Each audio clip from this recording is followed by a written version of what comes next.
Huttese, Klingon, Dothraki, it's all Greek to me, right?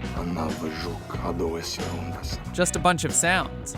But if you listen closely, some of these constructed languages, or conlangs, pass as real languages much better than others. So what separates a convincing conlang from an unrealistic one?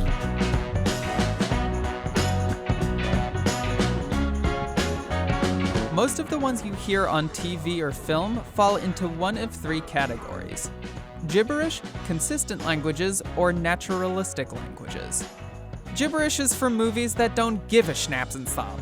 The biggest offender, by far, is Star Wars.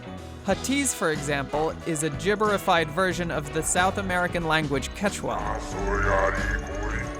So how can you tell a fake language is gibberish? Giveaway number 1, when very different sound patterns mean the same thing, or when the same sound pattern can mean two different things. I am Groot. So what? Listen to this conversation between Han Solo and Conja Club in The Force Awakens. Have I ever not delivered for you before? Yep, he said the exact same sounds, but look at the subtitles. Either that's gibberish, or it's an incredibly context-dependent phrase. Gibberish giveaway number 2. Every language has words or parts of words that come up over and over again. Like the and is in English. If you don't hear any of these, you're probably hearing gibberish. One big step up from gibberish are consistent languages. These have rule-following systems of sounds, grammar, and vocabularies. But they lack one hallmark of natural human language: inconsistency. You know, like how the plural of ox is oxen, but the plural of moose is moose? A pair of mouse is mice. A pair of moose is meese. Or how bad means bad, except for when it means good. Not bad, meaning bad, but bad, meaning good. Well, consistent conlangs, like Klingon, don't have these weird exceptions. That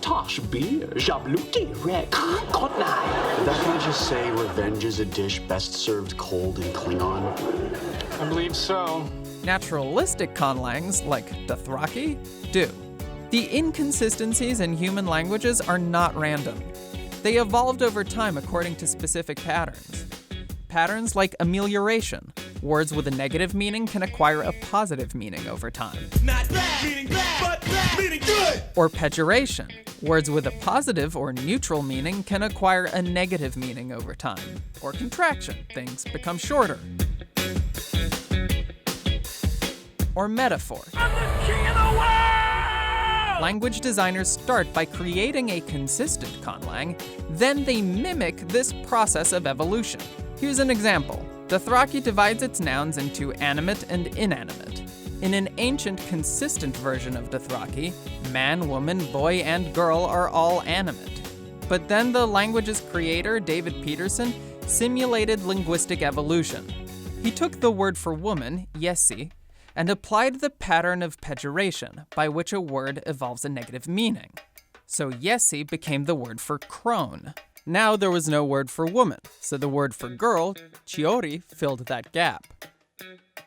But now there was no word for girl. Dothrakis observed that little girls with loose, shoulder-length hair looked like a particular kind of mushroom. Through metaphor, that had become a pet name for girls. But now that there was no word for girl, it was adopted as the standard. So since mushrooms are inanimate, the modern Dothraki word for girl is inanimate. That's the kind of detail you need to go into making a conlang that is naturalistic. Why devote all this time to conlanging when most moviegoers don't listen closely? That's a complicated question for a different video. But in a nutshell,